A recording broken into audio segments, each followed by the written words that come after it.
Bienvenidos al podcast del día 20 de septiembre. Un día como hoy, zarpó de Sanlúcar de la Barrameda un tal Magallanes, creo que os sonará, y con ello se culmina la primera globalización, la primera vuelta al mundo, que fue una gesta española. Y vamos a empezar con una buena noticia, o al menos yo lo considero así: monumental pitada a Marlaska en un acto oficial tras el revolcón del Supremo por De los Cobos, que ya sabéis que fue cesado de forma injusta y que lo han tenido que readmitir. Eso sí, por el camino lo ha machacado todo lo que ha podido y más, y no es un caso anecdótico, no es algo raro. También Dolores Delgado cargó contra el fiscal Estampa cuando estaba investigando la corrupción de este gobierno. También al policía encargado de la seguridad de los policías en aeropuertos y puertos se lo cargaron por advertir de que a lo mejor los agentes deberían de llevar mascarilla para recibir a gente de Italia y China. Pero claro, luego ya vimos una cifra un poco dantesca de 1000 muertos al día y empezaron las medidas draconianas. No hubiesen hecho falta medidas draconianas si se hubiesen puesto las pilas desde el principio. Y no es esta la única noticia que vamos a ver hoy. Vamos a ver muchas cosas. Tenemos una de política internacional muy llamativa, dos de economía que son bastante interesantes, y vamos a hablar de todos los partidos políticos. Hoy se va a hablar de todos porque hoy todos han sido noticia. Pero empecemos por esta, que no es la única del PSOE, por cierto. El ministro del Interior, Fernando Grande Marlaska, ha recibido una monumental pitada este miércoles cuando ha entrado en la Plaza Mayor de Salamanca para presidir los actos del Día de la Policía Nacional. Ocurre solo 24 horas después del varapalo del Tribunal Supremo por vetar el ascenso del coronel de la Guardia Civil, Diego Pérez de los Cobos.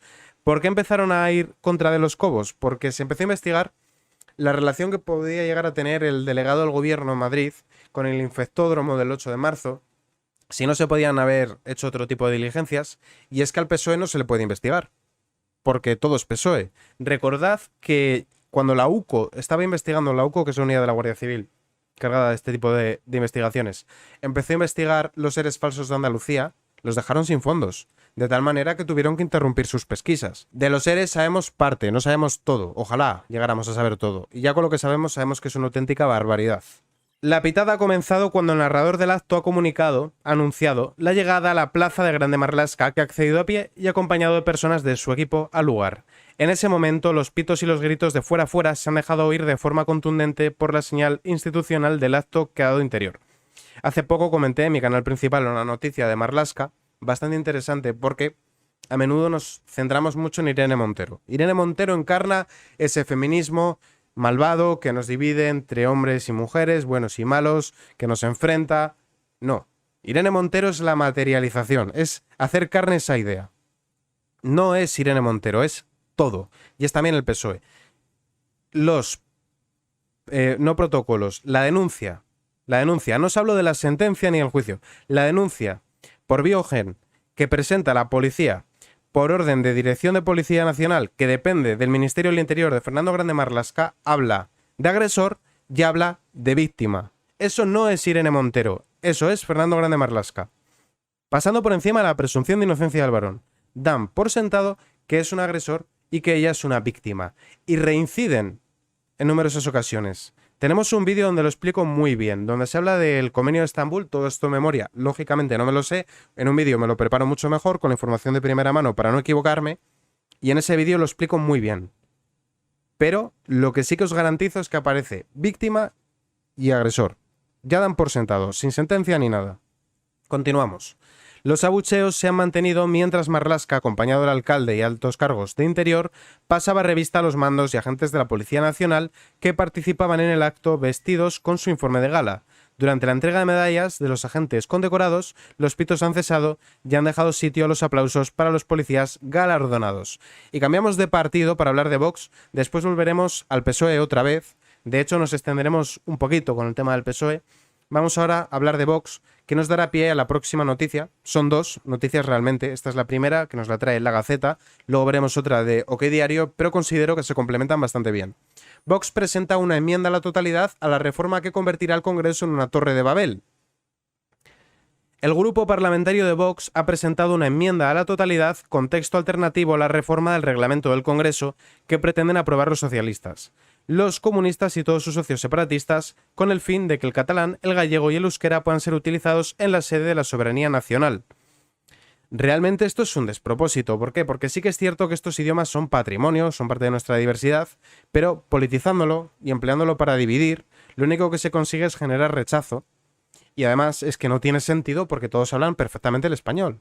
Con lo cual, cuando tenemos una lengua vehicular que nos permite comunicarnos, meter aquí de repente traductores es innecesario. Es innecesario a la par que ridículo. Y además es algo que ya, esta es la típica jugarreta del PSOE que viene para quedarse. Porque si el día de mañana, por una cuestión de eficiencia, por una cuestión de reducir el gasto público, por una cuestión de sentido común, de mira, es que tenemos una lengua que es oficial a todos los territorios, no vamos a malgastar en esto, hay que dar ejemplo de austeridad. Tú decides eliminar esos traductores y automáticamente todos los independentistas y los regionalistas se te van a poner de uñas, no porque estás persiguiéndonos, no porque tú lo que pretendes es erradicar nuestras lenguas, no porque tú quieres imponer el español para que nos hablen las demás. Ya vas a tener un problema. El día de mañana, cuando alguien diga, no, esto sobra, ya vas a tener un problema, un lío montado. Cuando hay cuestiones muchísimo más relevantes y muchísimo más importantes. No deberíamos de perder el tiempo en estas cosas. Ahora mismo tenemos una inflación galopante en los alimentos. Cuando veamos las noticias de economía vais a ver el tema de la recaudación. Luego tenemos también otra noticia de cómo la inversión extranjera se ha hundido un 74%. Con todos los empleos que se pierden y todo lo que se deja de recaudar. Que eso sí que son problemas reales, porque se producen despidos y es gente que deja de ingresar dinero, y que ya va a tener problemas para llegar a final de mes. Y sin embargo, nos distraen con esto que es una auténtica tontería, y ya nos lo meten y es otro problema de cara al futuro. Continuamos. En el texto registrado, la formación que preside Santiago Abascal recuerda que el gobierno de Pedro Sánchez ha atacado una y otra vez el Estado de Derecho, la convivencia pacífica entre españoles y la indisoluble unidad de la nación española, vulnerando constante e impunemente la Constitución, con medidas como los indultos a los golpistas, la eliminación del delito de sedición y el acercamiento de presos de la banda terrorista ETA a cárceles vascas. Ahora, añade Vox, los socialistas pretenden seguir manteniendo a Sánchez en la Moncloa apoyando, entre otras imposiciones, que se puedan utilizar las lenguas cooficiales en todos los ámbitos de la actividad parlamentaria. Y además, hay un tema que es claro.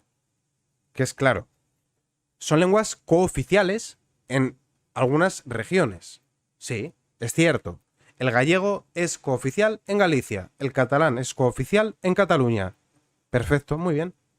Pero no en todo el ámbito nacional.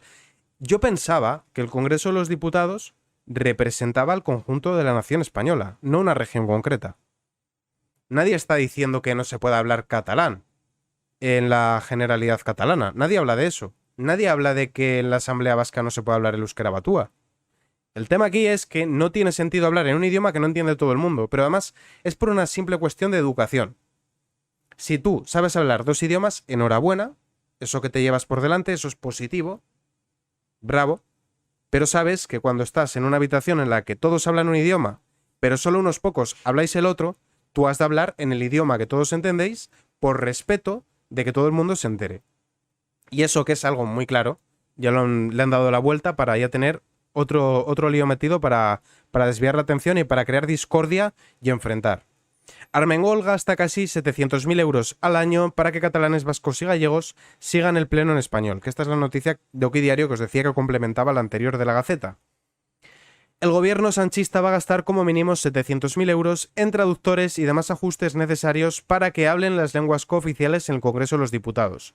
Esta cifra estimativa es el resultado de extrapolar los 280.000 euros de coste de lo que queda de año al periodo anual de sesiones del Congreso. La Cámara Baja tiene dos periodos de sesiones, el primero entre el 1 de septiembre y el 15 de diciembre y el segundo entre el 1 de febrero y el 30 de abril. Pues nada, podemos ir también, por ejemplo, los que vayamos en representación de Canarias, y ponernos allí a silbar en silbo gomero o en silbo herreño, ¿no? Pues ya está. Que además, esto lo he comentado más veces, esto crea un agravio comparativo porque se habla de catalán, vasco y gallego. No se habla de aranés, no se habla de darilla ceutí, no se habla de bable, no se habla de aragonés, no se habla de valenciano, ni de mallorquín, ni de menorquín. Son justamente, casualmente, las tres lenguas oficiales de regiones en las que hay movimientos independentistas en los que se tiene que apoyar Pedro Sánchez. El BNG, Bildu, Esquerra y Junts. ¿Qué casualidad? Pues de esto lo que se deduce es que para que se mire por tu región o para que se apoye a tu región, tú tienes que ser díscolo, tienes que ser rupturista, tienes que exigir que tu región sea beneficiada en detrimento de las demás, tienes que ser malo.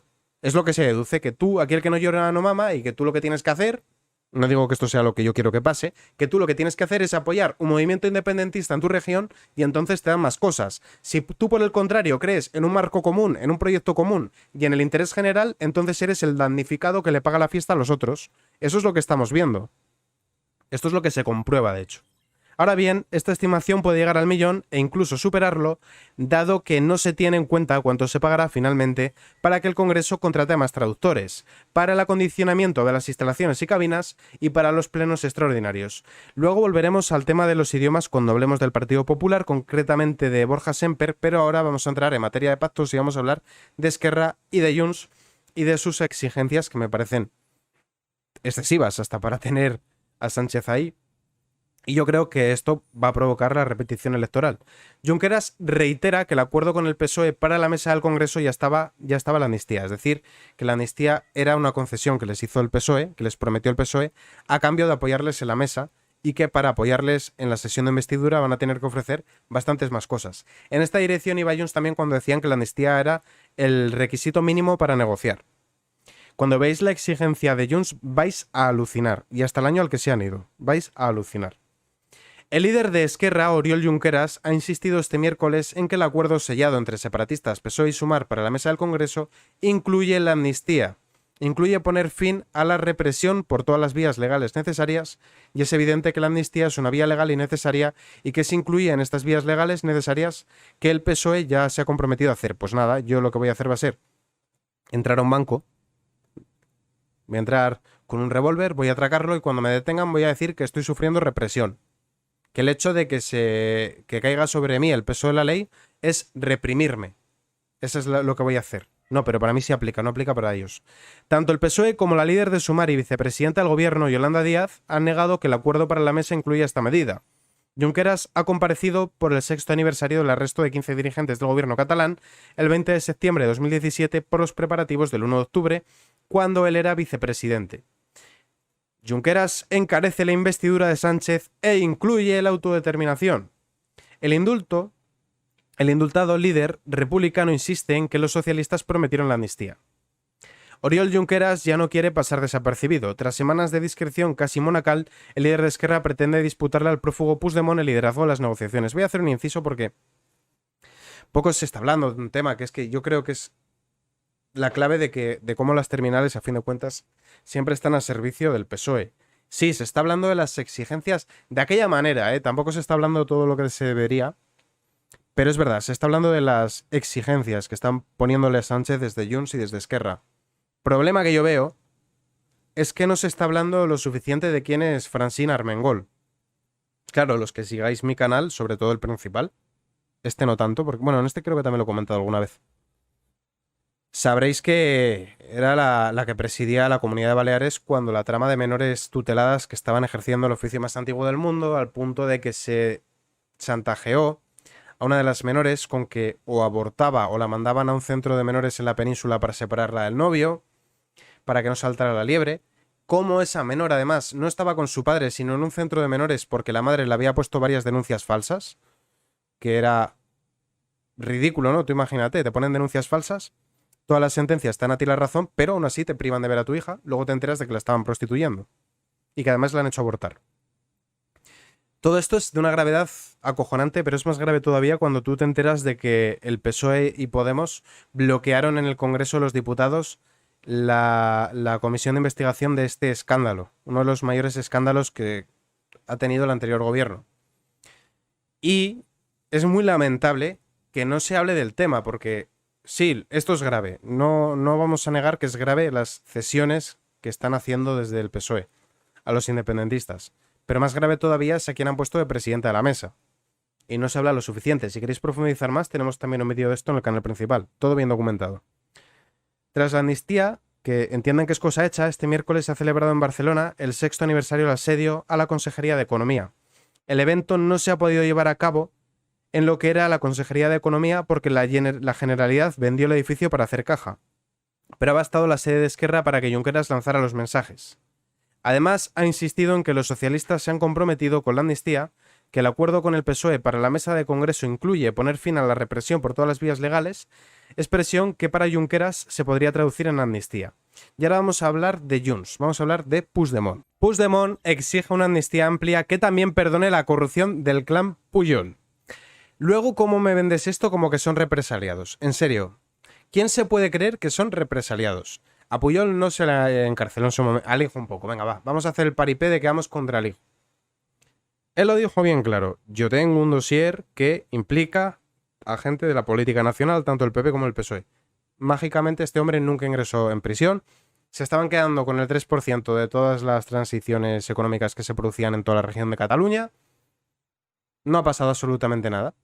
No ha pasado nada de nada. ¿Quién me puede comprar que el pasar por alto la corrupción del clan de los Pujol tiene algo que ver con política? Esto es un favor personal, claramente.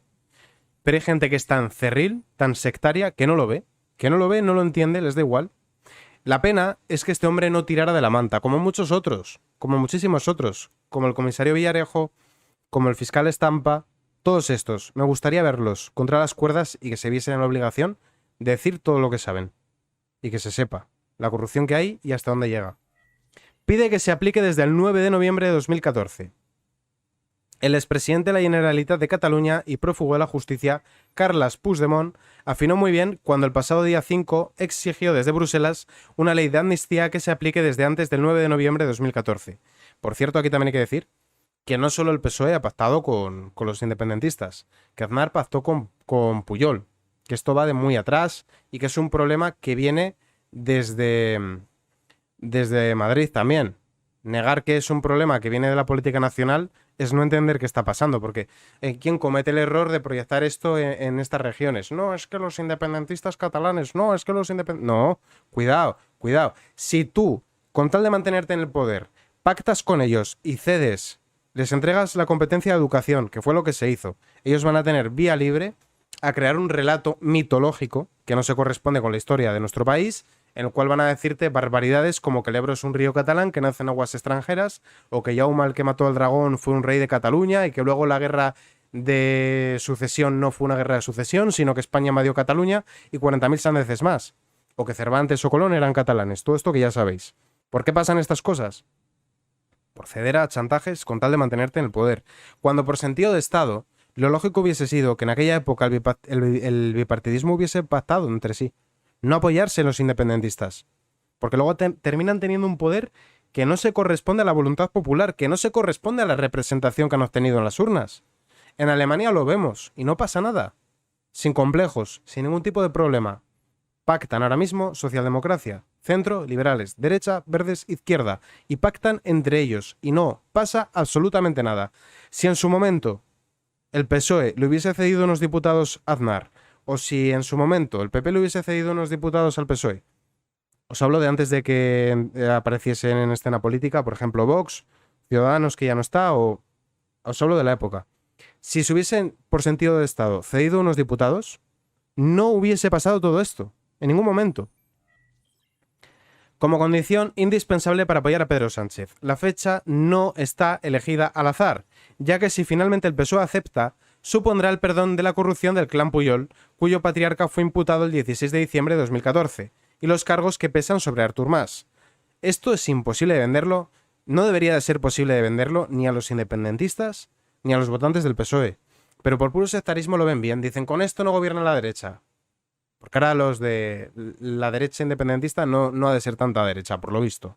Con ellos sí se puede pactar. Y les vale. Que estás perdonando corrupción, que estás perdonando malversación, que estás perdonando declarar unilateralmente la independencia, que estás perdonando romper la convivencia pacífica de estas regiones, familias que se dejan de hablar, parejas que se rompen, amistades que desaparecen, les da igual, con tal de mantenerse en el poder y que estén los suyos, como si les fuese a servir eso de algo, les da igual. Y aquí tenemos otra. Junts calcula el pago para investir a Sánchez. Cifra en 450.000 millones la deuda del Estado con Cataluña. Es decir, que todos los españoles, excepto los catalanes, nos tenemos que hacer cargo de la deuda de Cataluña para que Sánchez se mantenga en la Moncloa. ¿Cómo se pagará esto? Vía deuda, vía subir los impuestos, vía pedirle dinero a Bruselas. Ya lo verán cómo lo hacen. Sánchez es capaz de dárselo. La pregunta es si se lo permitirán desde el PSOE. Insta a fijar plazos para proceder al pago de la disposición adicional tercera del Estatut para que Cataluña pueda ejecutar las infraestructuras pendientes. Junts ha cifrado en 450.000 millones de euros la deuda histórica del Estado con Cataluña y ha pedido la condonación de la deuda del Fondo de Liquidez Autonómico para reducirlo parcialmente, así como recaudar todos los impuestos, ejecutar transferencias en materia de pensiones y del 19% de los fondos Next Generation, con efectos retroactivos. No lo que falta de ingresar ahora, sino todo lo que ellos estiman que se les debió haber pagado. Y alguien me dirá, pero bueno, si ya estaba contemplado cuando quien lo gestionaba el Estado qué parte iba a Cataluña. De hecho, una mayor parte fue a Cataluña que a otras regiones. No da igual. Ellos lo han estimado ahora esto así y aun a pesar de que parte de esos fondos fuesen a parar a Cataluña, estiman que la parte proporcional que se entregó a España hay que dárselo otra vez. ¿Por qué? Porque sí. Porque si no, no sigue en el Falcon. Porque si no, no sigue sentando sus posaderas en el trono de la Moncloa y como él, con tal de mantenerse en el poder, es capaz de vender a su abuela con un lacito, piden por pedir que no quede. Que, igual con un poco de suerte, suena la flauta y se lo dan. Marlaska usa ya los conocimientos feministas en materia de género para cribar los puestos de la Guardia Civil. La asociación Jucil mostró su rechazo en la reunión de la Comisión de Normativa y del Estatuto Profesional del Cuerpo. Igual que los gobiernos separatistas y socialistas han empleado las lenguas autonómicas como barrera de entrada laboral en las comunidades gobernadas por ellos, exactamente igual el ministro del Interior, Fernando Grande Marlaska, ha empezado a usar los conocimientos en materia de género como mecanismo de criba en la asignación de destinos y cargos en la Guardia Civil. Esto se masca la tragedia. Esto se ha hecho en otros países. En Venezuela, por ejemplo, lo que se hizo fue politizar la GNB, la Guardia Nacional Bolivariana, que sería el equivalente, a la Guardia Civil Española, la PNB, que sería el equivalente a la Policía Nacional Española, y las FANF, que son las Fuerzas Armadas Nacionales Bolivarianas, que sería el equivalente a los ejércitos de tierra, aire y marina de España. ¿Qué se hizo con esto? Bueno, lo que se hizo con esto fue algo tan sencillo como que en 2017, cuando los venezolanos, especialmente los universitarios, comenzaron a manifestarse en las guarimbas, que os acordaréis, salieron por televisión, en España se habló bastante del tema y seguramente fue algo que evitó que Podemos siguiese creciendo, el escarmentar en cabeza ajena. Esto lo que sirvió fue para que cuando Maduro dio la orden, saliese la Guardia Nacional Bolivariana y la Policía Nacional Bolivariana, defensas en mano, a acribillar a gomazos a los estudiantes.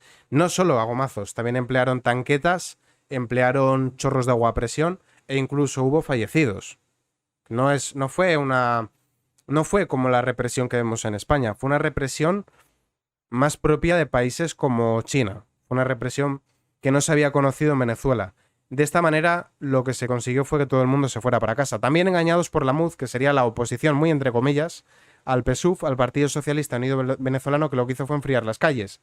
Crearon la idea de que estaban negociando con el gobierno oficial, con los oficialistas, para que entregaran el poder.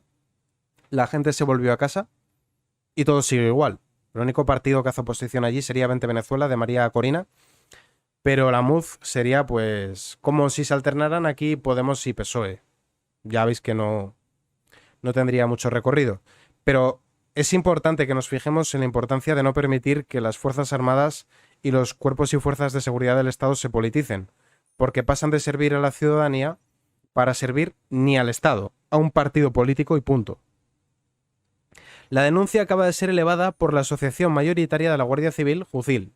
En sus actas del 12 de septiembre han plasmado el resumen de la reunión de la Comisión de Normativa y del Estatuto Profesional del Consejo de la Guardia Civil, y allí han destacado la oposición de la asociación a la postura del gobierno. Se les traslada nuestro malestar, haciéndoles saber que no estamos de acuerdo en que la totalidad de las fichas de mérito se valore muy poco la antigüedad en el cuerpo. Claro, se valora más que tú seas ecoresiliente, ecofeminista, que estés deconstruide. Así se ven las intervenciones que estamos viendo de un tiempo a esta parte, sobre todo cuando en el binomio hay una mujer. Y esto que no se entienda como un comentario machista. Decir la verdad no es machista. Hay muchos vídeos circulando en redes sociales donde se ve a agentes mujer dejando a los compañeros vendidos. Se ven vídeos donde apalean a un guardia civil o a un policía ante la mirada pasiva de su compañera. E incluso se han visto vídeos de donde ni siquiera es capaz de protegerse a sí misma, donde está en peligro ella misma, porque no está capacitada.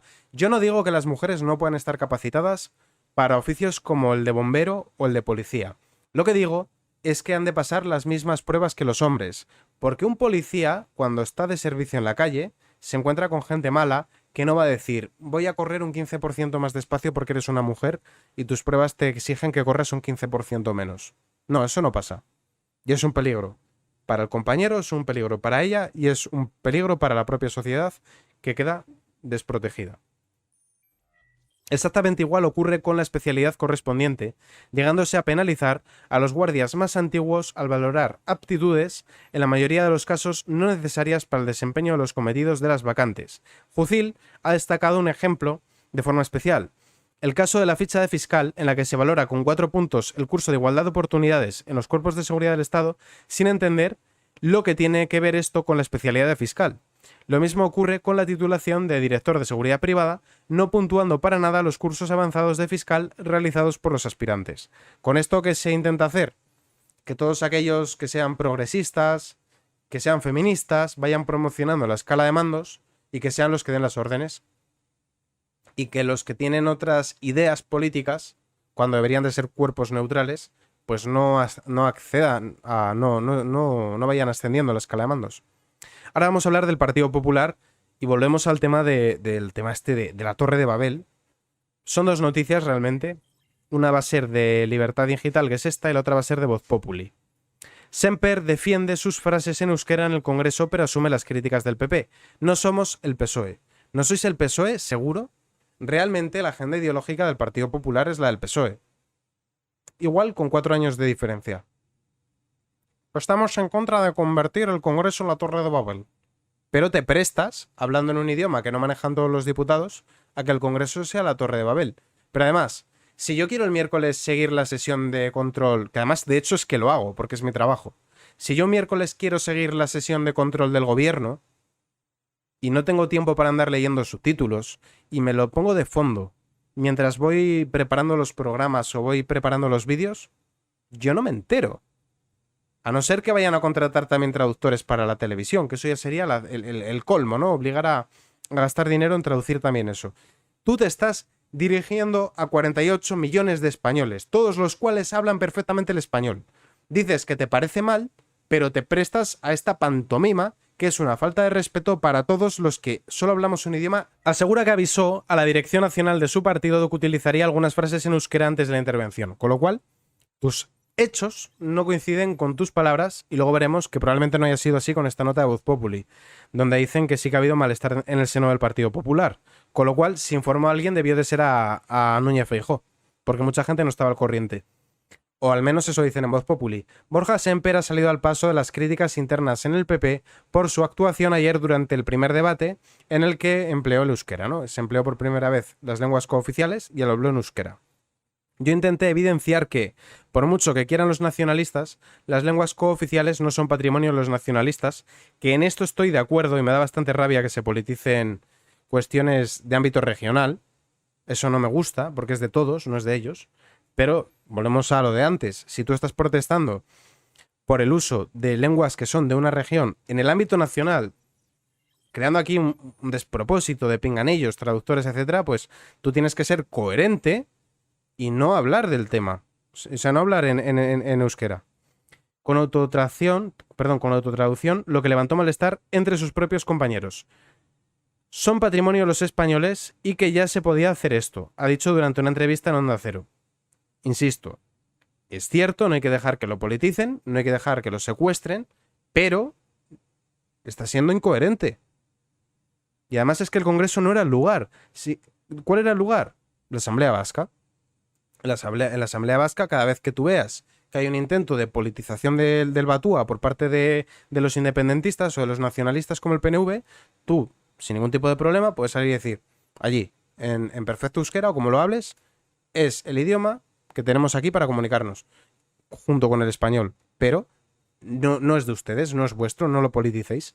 Pero el Congreso de los Diputados, donde se representa a todos los españoles, no era el lugar, sencillamente no lo era, y como podemos ver en esta nota de Voz Populi, Más de una decena de diputados critica su discurso en el debate de ayer, aunque el vicesecretario informó al grupo de su estrategia en una reunión a las 10 de la mañana.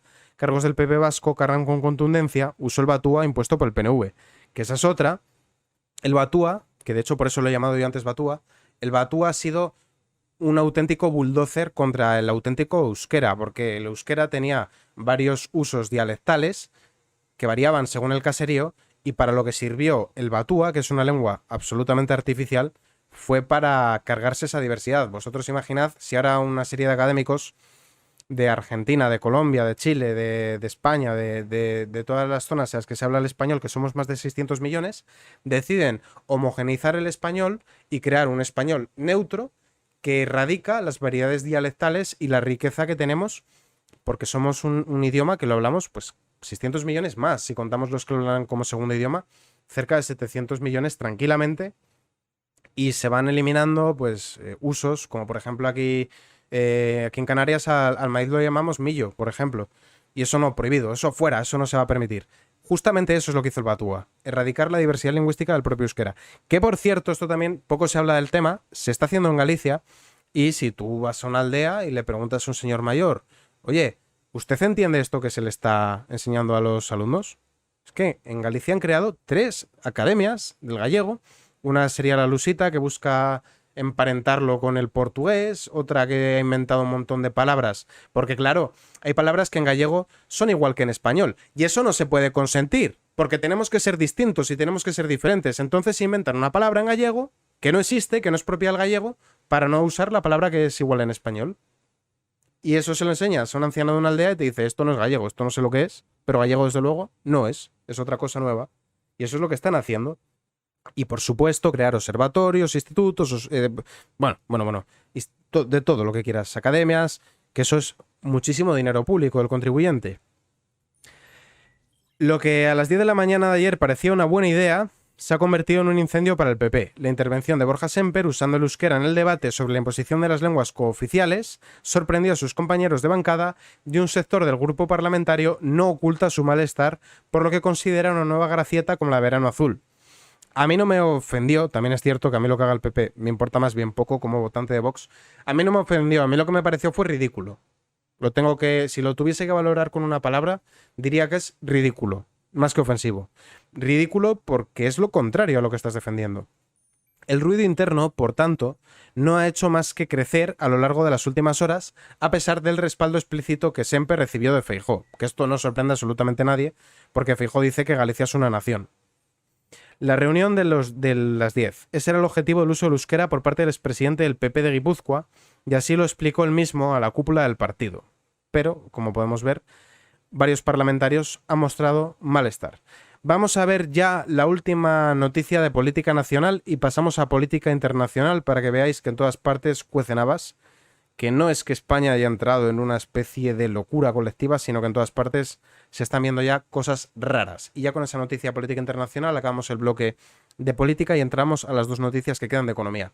Temor en Ferraz a la foto hoy de varones, aún con poder como Paje y Lambán, junto a González y Guerra.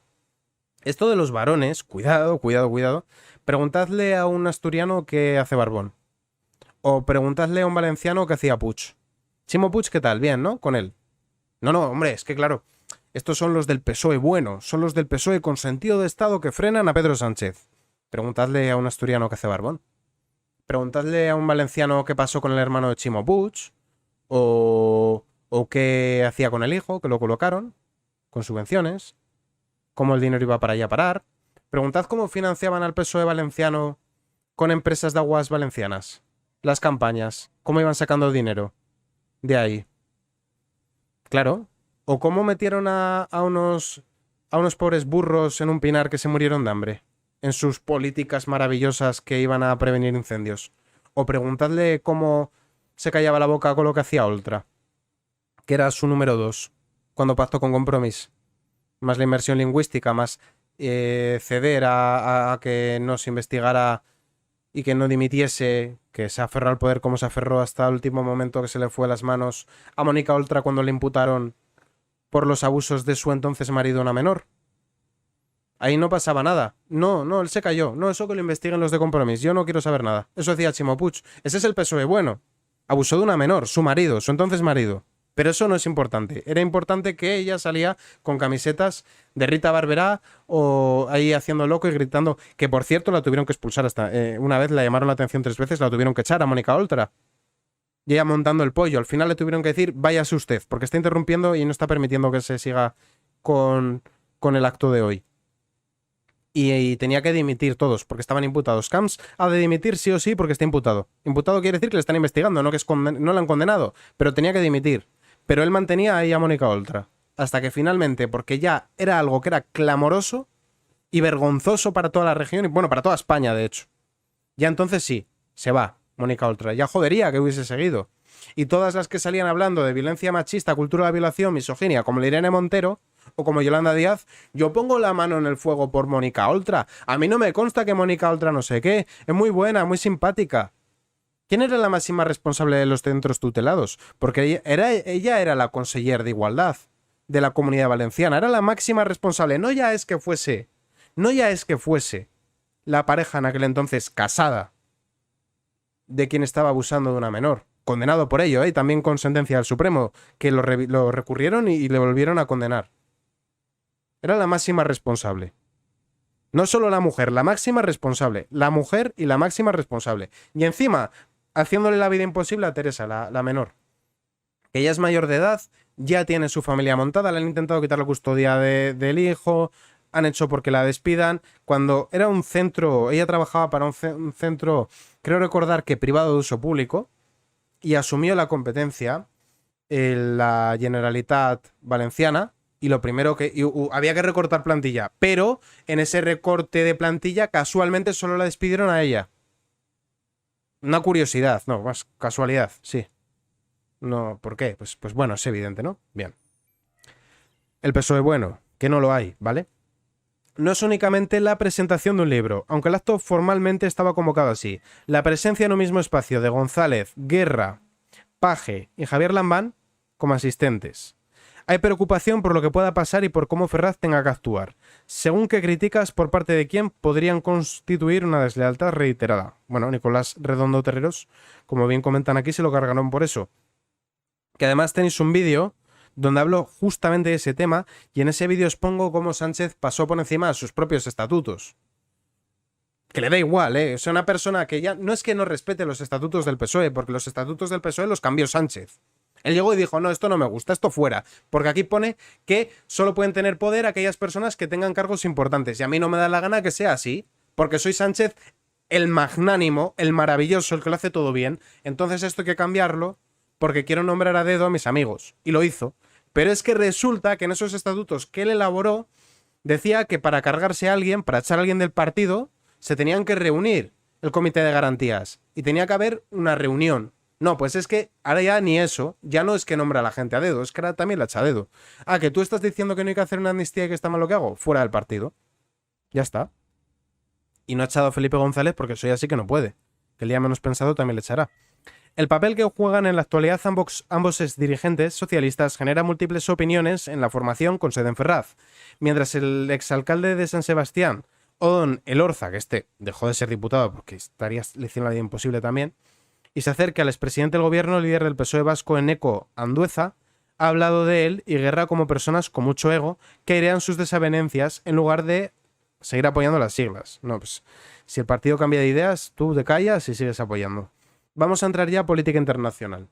Muchas veces hay gente que dice, no sé cómo no nos llama la atención desde Bruselas, España se ha convertido en un manicomio, ojalá fuese así. No, el mundo es un manicomio, un enorme manicomio.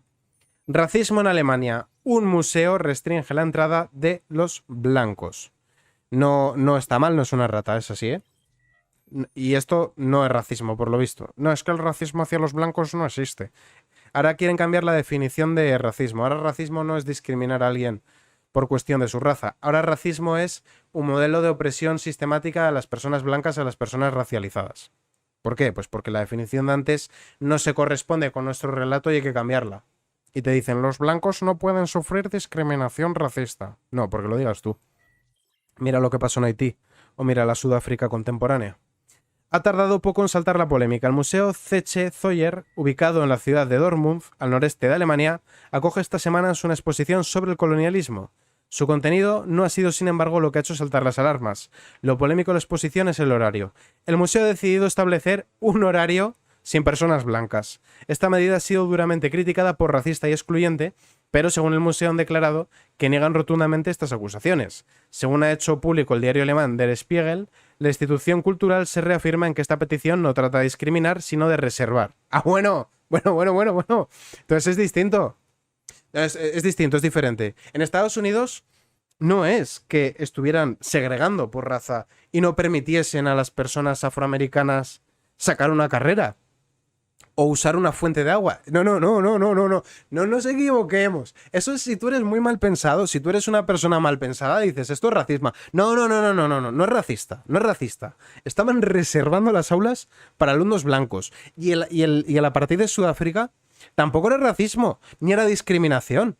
Pero tamaña enormidad, no se puede decir eso así, brocha gorda, grosso modo, no, por favor. Estaban reservando. Concretamente, todos los puestos políticos, todos los puestos de funcionarios, pero se estaban reservando, para que no se ensucien, ¿vale? Y luego ya, si eso, se comparten. De verdad, es increíble, es increíble. Según ha hecho público el diario alemán, no se trata de discriminar, sino de reservar. Las críticas vienen según la misma fuente de aquellos que solo quieren instalar el odio. Oye, considero que no me dejes entrar al museo racista porque no me dejas entrar por blanco. No, el racista es usted. Usted es el racista que quiere entrar aquí y que quiere instaurar el odio. De verdad. La discriminación concreta se da los sábados. En esa franja horaria, cuando el Museo Zeche Zoyen ha prohibido que los blancos puedan acceder a una pequeña sección de la exposición. Esto es colonialismo. Sección que queda reservada en exclusiva para los no blancos. Oye, ¿de qué color son los alemanes étnicos? Es que te tienes que reír, ¿no? Para las personas que han experimentado el racismo, el proyecto expositivo, esto es colonialismo, debería ser un lugar muy especial, y aquí se analiza cómo abordar la historia colonial en la vida cotidiana. Y por lo tanto es un horario especial para ustedes. Claro, porque todos los no blancos han sufrido la misma historia, ¿no? Además, los españoles somos marrones, en una amplia mayoría. Un español no podría ir allí. A ver, es que realmente es absurdo, porque, por ejemplo, os voy a poner un ejemplo muy sencillo. Seguramente el mayor grupo racializado que haya... Bueno, no voy a emplear la palabra racializado, que me da asco y es una progrez absurda. El mayor grupo no alemán étnico de Alemania serán los turcos, probablemente. De hecho, seguramente sea así. No tengo a mano las fuentes, pero habrá en torno a 1,5 millones de turcos y descendientes de turcos. Lo comento porque los turcos como imperio han sido bastante bestias. Los turcos han emprendido dos limpiezas étnicas. Una de griegos y otra de armenios. Con los griegos no les salió del todo bien. Y lo que acabaron haciendo fue un intercambio que los griegos les mandaron los turcos y los turcos les mandaron los griegos. Y así no escalaba la vaina, aunque acabó escalando y se acabaron pegando. Además, estando los dos dentro de la OTAN, que se lió bastante parda. Bastante parda. Y a los armenios les limpiaron el forro a casi todos. Pero ahora me dices que los turcos en Alemania están oprimidos o que son una minoría y entonces han sufrido mucho. No, han sufrido mucho, cuidado. Porque lo que han hecho ellos ha sido bastante heavy contra minorías. Pero por otra parte tenemos al pueblo irlandés. El pueblo irlandés es blanco. Pero blanco de verdad. No como... Allí predominan... Creo que es el país con más pelirrojos en porcentaje o... Por ahí andarán, ¿no? Igual con Reino Unido. Muchos pelirrojos. Sin embargo, es que a los irlandeses les han hecho cada putada. Los ingleses les han provocado hambrunas. Los tenían como a perros. Les prohibían practicar el catolicismo. Luego, cuando emigraban, precisamente por la opresión de los ingleses a Estados Unidos, lo pasaron fatal. En el Titanic, la película Titanic, y se ve como en la línea esta de pobres, ahí abajo hacinados, iban los irlandeses. Los tenían ahí en Five Points. Bueno, primero los tenían en la isla de Nueva York, confinados, malas condiciones, hacinados, mujeres, niños, ancianos, enfermos, todos ahí metidos. Luego ya si eso les dejaban pasar, pero para hacer los trabajos que nadie quería. ¿Me vas a decir que un irlandés en Alemania no puede entrar porque su pueblo ha estado jodiendo a no sé quién, Pero en cambio los turcos han sido oprimidos y víctimas. Hombre, por favor. Por favor. Pero claro, es que las políticas colectivistas te llevan a esto. Te llevan a decir, los obreros están oprimidos porque los empresarios les quitan la plusvalía. Ya, y a lo mejor yo que soy autónomo, por lo tanto trabajo por cuenta propia, no tengo derecho más que a pagar impuestos, y en cambio Messi o Cristiano Ronaldo está sufriendo, porque es un obrero, porque trabaja para otro. O las mujeres han sido sistemáticamente oprimidas por el patriarcado. Claro, Marta Ortega está muy mal. El empresario con más dinero de España es Marta Ortega, una mujer. ¿Quién es el banquero con más dinero de España? Ana Botín, otra mujer. No, pero están oprimidas por el patriarcado y la misoginia. O tengo yo más poder que Irene Montero. O la selección femenina de fútbol ha venido y ha puesto todo patas arriba, cuando además en la inauguración han tenido 25.000 espectadores, que eso es una puta mierda. Y de hecho, y esto es lo más humillante de todo, la selección femenina de fútbol vive de parasitar a la masculina, porque los clubes como el Real Madrid o el Barça se pueden permitir tener una selección femenina no porque sea rentable, sino porque el equipo masculino da dinero. Es la realidad. Es la realidad. Es la verdad. No es machismo ni misoginia, es la verdad. Nadie quiere verlo. Que además, 25.000 espectadores solo, pero ¿cómo? Si el fútbol femenino era algo que interesaba mucho a cientos de miles de charos de España. O eso decían, estaban muy preocupadas porque resulta que cobra menos que la Jenny Hermoso cobra menos que Neymar y eso no podía ser. Bueno, la realidad es que no lo han visto. Esa es la realidad, no lo han visto. Pero bueno. Economía. Voy a fastidiaros el día un poco con economía. Hacienda apenas recauda 624 millones con el impuesto a los ricos. Solo Madrid aporta el 90%. El gobierno recauda poco más de un tercio de sus previsiones recaudatorias, que afecta a 2010 grandes patrimonios.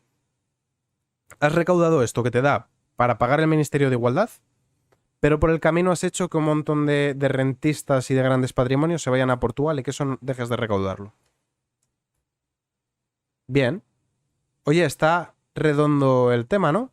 Expulsamos a la gente con dinero, que con sus impuestos pagan buena parte del gasto social. Les echamos, convertimos esto en un infierno fiscal para que se tengan que ir, para sacar una migaja. Bien, ¿no? Bueno, con esto podrán pagar a los traductores y los pinganillos. Vale, bien. La agencia tributaria ha recaudado 623,6 millones de euros con el nuevo impuesto temporal de solidaridad de grandes fortunas. Este nuevo impuesto, en principio de carácter temporal, mira, cuando escuchéis a un político decir esto es temporal, quiere decir que ha venido para quedarse. El 0,1 de los contribuyentes, que de cuota media ha supuesto unos 52.000 euros. De ellos, el 85,8 reside en Madrid.